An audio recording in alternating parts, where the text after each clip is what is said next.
જય હિન્દ વિદ્યાર્થી મિત્રો, જીકે શોર્ટ્સ બાય જાંબુચા સરની અંદર આજે આપણે એક અગત્યના કોન્સેપ્ટ સાથે ભેગા થયા છીએ, જેની અંદર આપણને નદીઓનું કન્ફ્યુઝન પરીક્ષામાં વારે પૂછાતું હોય. આ નદીઓના કન્ફ્યુઝનને આપણે સમજવાનો એક પ્રયત્ન કરીએ એક શોર્ટ્સ મારફતે કે ભાઈ બિહારનું દુઃખ તરીકે, સોરો ઓફ બિહાર, બિહારના દુઃખ તરીકે કઈ નદીને ઓળખવામાં આવે તો કોસી નદી બિહારમાંથી વહે છે.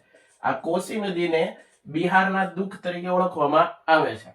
બંગાળના દુઃખ તરીકે કઈ નદીને, સોરો ઓફ બેંગાલ એટલે કે બંગાળના દુઃખ તરીકે કઈ નદીને ઓળખવામાં આવે છે તો એની અંદર વિદ્યાર્થી મિત્રો આવશે બંગાળના દુઃખ તરીકે કઈ નદીને ઓળખવામાં આવે છે તો કે ભાઈ દામોદર નદીને. કઈ નદીને? દામોદર નદીને.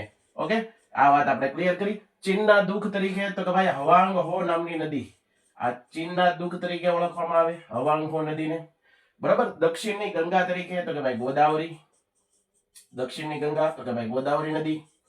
એના પછી ઉન્મત્ત ગંગા તરીકે ઘેલો નદી, ઘેલો નદીને ઉન્મત્ત ગંગા તરીકે ઓળખવામાં આવે છે.